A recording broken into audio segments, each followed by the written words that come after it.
The Long Way Home, Chapter 43, Part 2 of 2. It had wholly taken 3 days to arrive at Zuma Station, but the wee thing was obliged to wait in orbit for another day. However, some significant events happened before they translated to real space, let alone docked. Both of these events had to do with their imminent arrival, or rather their purpose for visiting the consulate there. The first, with not only the companions of Jason's journey aboard the Long Way, but also his parents and grandparents, along with Vi's parents and the 2 baby brothers, all crammed into a recovery room, where Vi spent her time studying and resting when she wasn't struggling in physical therapy, or complaining that the medical staff did not let her struggle more.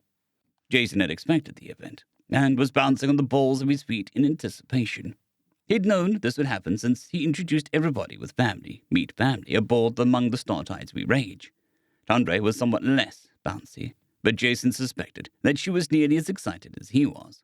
Meanwhile, Jason didn't know whether anybody else had puzzled out why they'd all crammed themselves into the little room, except maybe Vincent.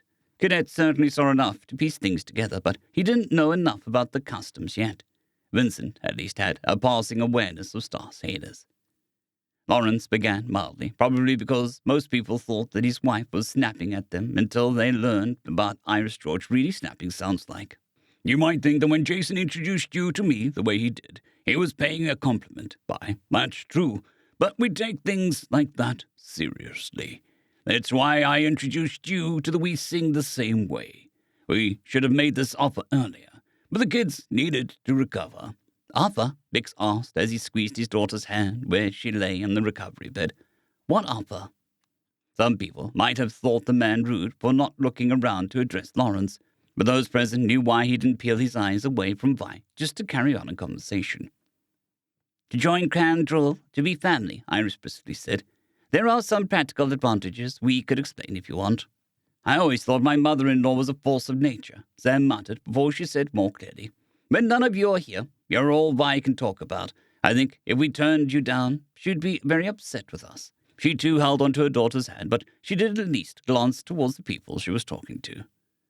Bix still didn't look away from Vi, who looked like she might say something, when he said over her, What do we do to accept, apart from saying yes, I mean? First, I give my oath as captain of the home ship, Iris reported. Then, more gently, but with just as much warmth, Lawrence said, Then I give mine as head of the George family and representative of the Drill clan. Wait, Vi asked as she pushed one of her siblings away from her face, an awkward trick with both hands held by her parents. If you're the captain, why aren't you the head of the family? Why would those be the same thing? Iris asked as if the notion had never occurred to her. The station or office someone has on the ship doesn't have much to do with their place in the clan, Lawrence explained patiently. My wife is an excellent naval commander of both ships and fleets, and we'd be silly not to have her be captain, just to put a feather in my cap. Oh, all 3 Littre, who were old enough to talk anyway, said. Then either Brix or Sam will give the oath as the head of your family, and it's done. Well, we also sign a paper for the records, but that'll be prepared by the time we finish giving oaths, Lawrence finished mildly. Just tell me the words, and I'll say them, Bix said, his eyes still fixed on his daughter. The people who brought Vi back are family to me. Lawrence explained the ceremony to Bix, while the rest of the party drew in around Vi to ask after her latest physical therapy session. Difficult and too short whether she'd learned anything interesting while studying. Hard to focus while being cuddled by 2 pups and watched by her parents. If she'd like to be broken out of her recovery rooms to do something fun. No comment on account of the parents. At length, everybody but Vi's immediate family bid their farewells. They had another family to put the same question to. They followed Isis Magdalene from the medbay to the quarters, where she and her parents stayed. And all the while, Jason wondered why the set of her shoulders only got tighter and tighter as they got closer. Once they reached the door, she said, I've tried to make explanations, but I'm young yet, and they seem that much I have not. I beg that you remember that they do not intend to offer insult. Cadet clicked his beak nervously, and Jason remembered his meeting with Isis Magdalene with a groan. Mind your temper, Jason, Vincent rumbled, and Jason was dismayed to see his father nod sharply in agreement. The old man ran his eyes over the party and added, You too, Cadet. No hauling off or shouting because somebody insulted the chief. Or you think they did. Cadet turned a dark eye on Vincent and grumbled, Isis explained some things to me too. Jason was a little surprised that Vincent thought the Cadet might get angry over him, and a little touched by the loyalty. As I said, I did try to make explanations, but I fear that they heard the singing of the wind chimes when I spoke. Yet they are my mother and father, and I do love and honor them. I beg patience. Go, Iris snapped. The more you hold us off, the more knots you'll tangle in the line. Isis Magdalene sighed, opened the door, and led the way into her family's guest quarters. Jason planted his face firmly into his palms as both Isis Magdalene's father and mother sank to their knees, then balanced themselves on their knee and elbow horns with their faces firmly planted on the deck. Jason was embarrassed, not angry. Unfortunately, Maxwell George wasn't expecting this. On your feet, he roared in a fury. Are you a man and woman or beetles? Do you think I'm a flesh and blood, or an idol used to deceive your souls? On your feet! Jason felt a wry grin growing on his face as he recalled how his father had agreed with Vincent that Jason was the one who needed to mind his temper. If one of you mentions breakers of chains, I vow neither of you will be able to sit for a week. Temper, temper, Lawrence chided his son, while Iris scowled down at a pair of such fierce disapproval that they scrambled to their feet, and though their skin was already scarlet, both of their faces deepened in hue. If Jason had been able to look up from his own palms, he'd have seen that Isis Magdalene's blush rivaled his own. To be fair, she did have a head start, so to speak, in regards to skin color. Mother, father, Isis Magdalene said in a near moan of mortification, here are those who aided my return, and their kin. Vincent, Jason, Cadet, and kin. Here are my mother and father. Come into our shade, if it shall please you, and find respite from the journey. May we and you grow mightier in the wisdom from our meeting. We would be delighted to sit under your shade, Lawrence said steadily. I beg pardon for my son's anger. It is we who should beg pardon, Isis Magdalene's father shakily said, for we did not heed our daughter's words and thought ourselves wise in our own counsels. I am Advocate Lord Marek James. You do me honor with your words and deeds. I am Recorded Lady Tashmintum Magdalene. I am honored to receive you. Come, lay down your burdens and shake the dust from your feet, and be easy beneath our shade. Shy is one thing, Bridget grumbled at the party, but this is excessive. Shy, Tashmintum Magdalene asked as she eased herself onto a cushion on the floor. Jason grinned a little when he saw that the couch had been stripped of its cushions and there were more on the floor besides. He decided to break the ice and sat cross-legged on a cushion.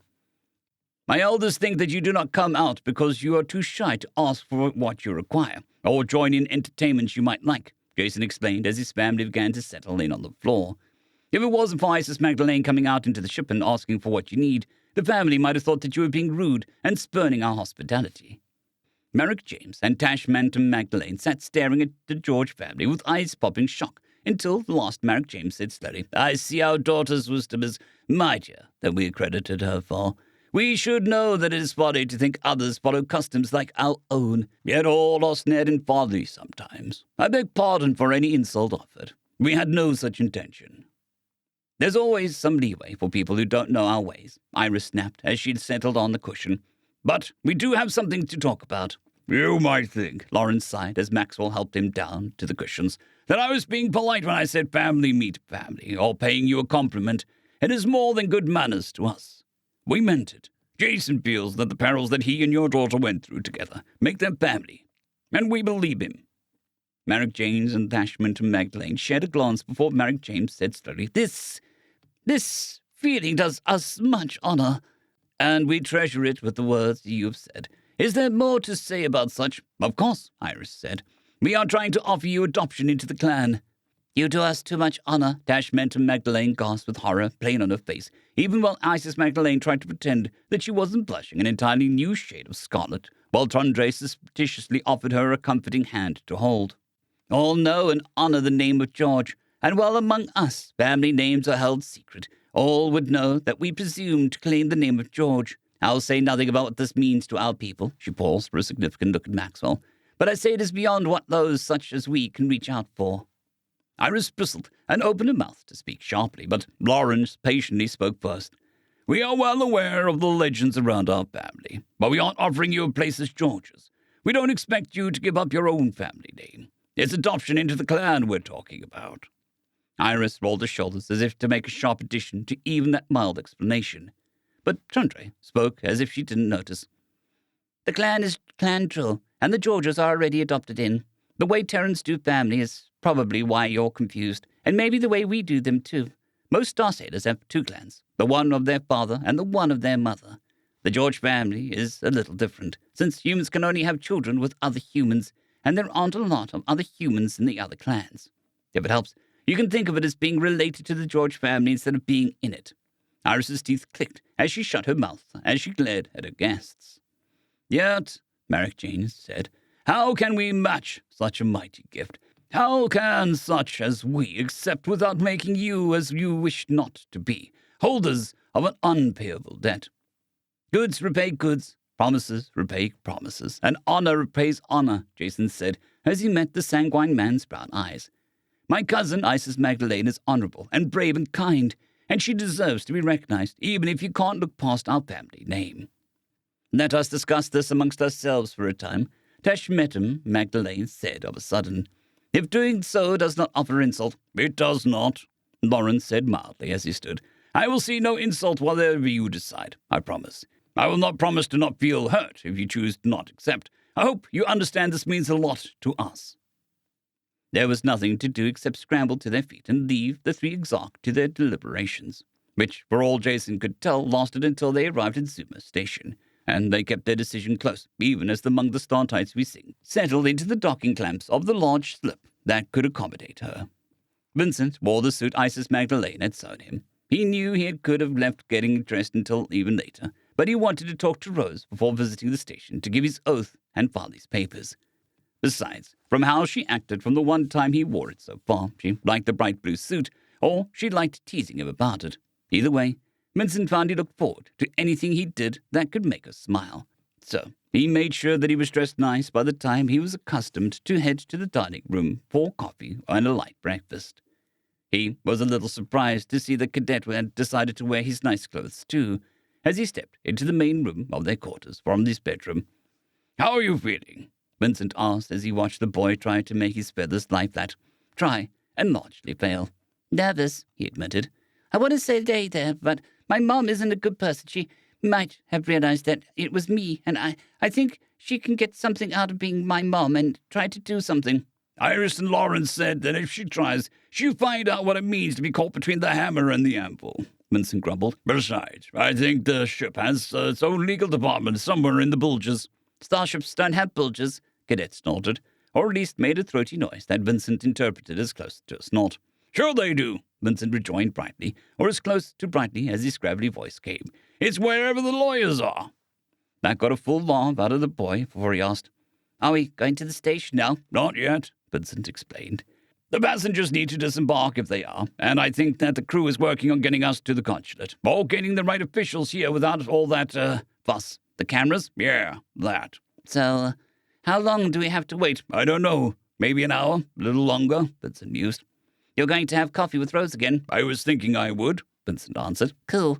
I'll have breakfast and then go find Jason. The boy was silent for a few seconds before he said, I miss Spy's cooking. The galley here is good but better sometimes, but don't tell her that. It's not the same, though.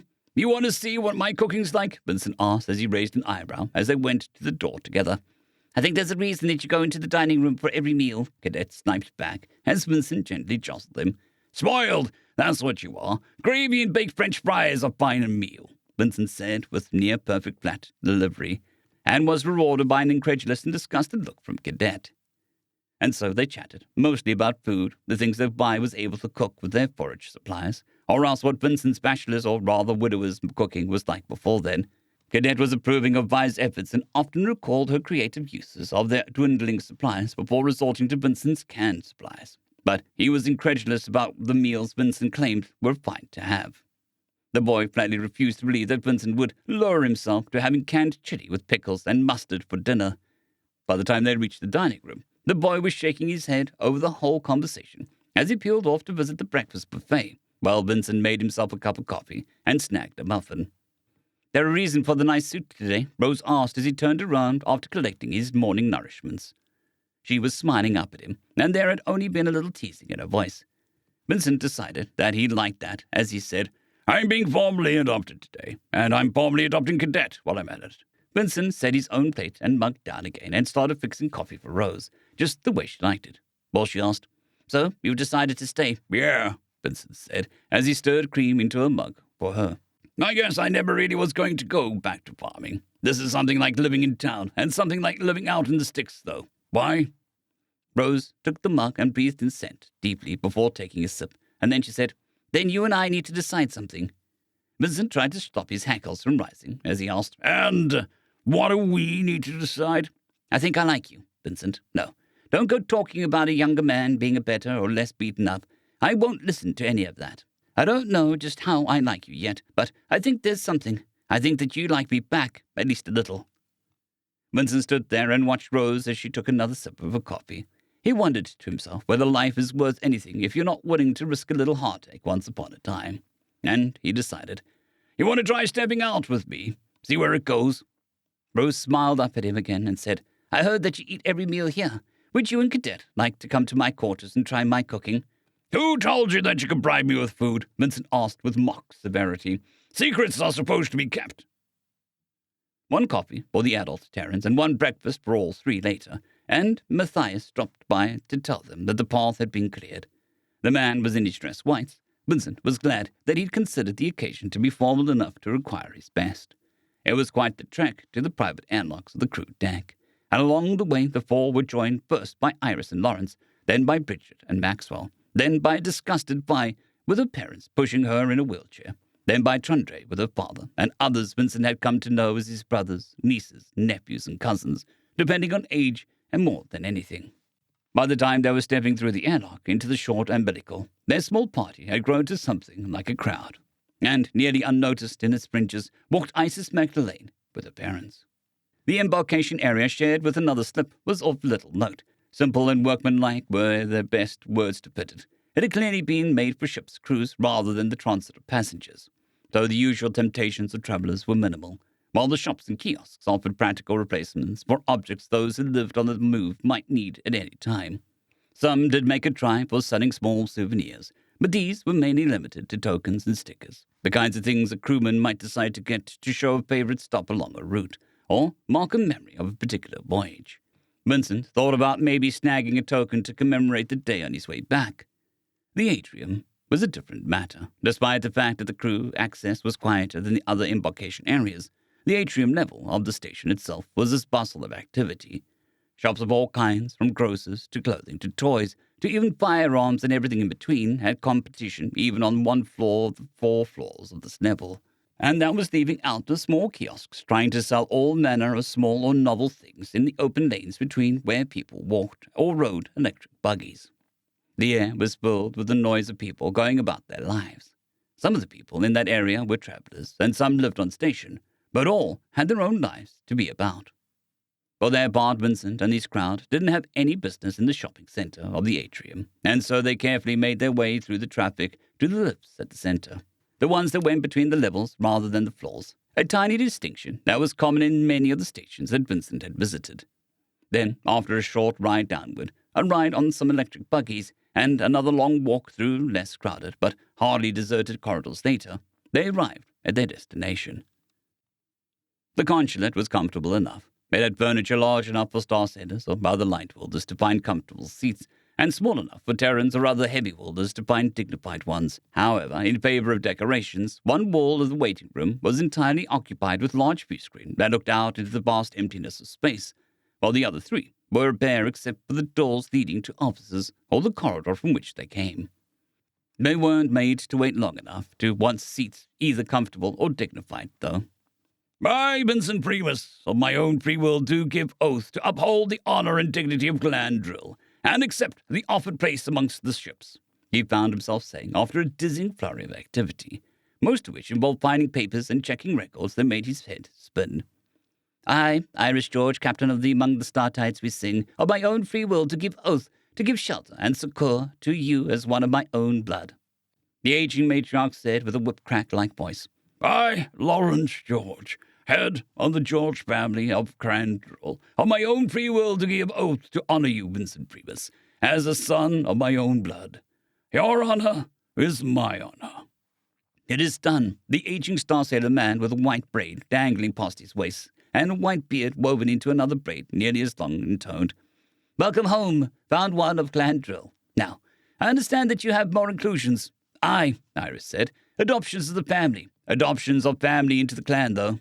Am I supposed to say anything? Cadet asked nervously. You may give oath if you wish, the magistrate told him carefully. But you are a child, and need not if you do not wish to. It is enough that Vincent will be as your father to you. Unless you object. I do not object. I guess, I give oath to be a good son. Cadet mumbled before he cleaved into Vincent's side, as if to hide from the situation. Vincent draped an arm over the boy. Bix gave oath for his family, and was cheerful about it, while Merrick James gave his solemnity for his family. One seemed like he had found boundless delight, while the other seemed to pick up something of surpassing fragility and precious beyond price. Both gave it, however, and both daughters beamed at one another as if the oaths of their fathers tied them together as much as their journey did. All was well. All should have been well. In the embarkation area, somebody waited for them, or rather somebody waited for Trundre and her father. Skin shade of deep eyes, brown eyes flashing, golden braid nearly bristling with fury, as she stood as if to bar the way to the airlocks, or the among the star-tides missing herself. There you are, Nendril, she sneered coldly. I'm taking my daughter home now. You won't lose her again. End of chapter.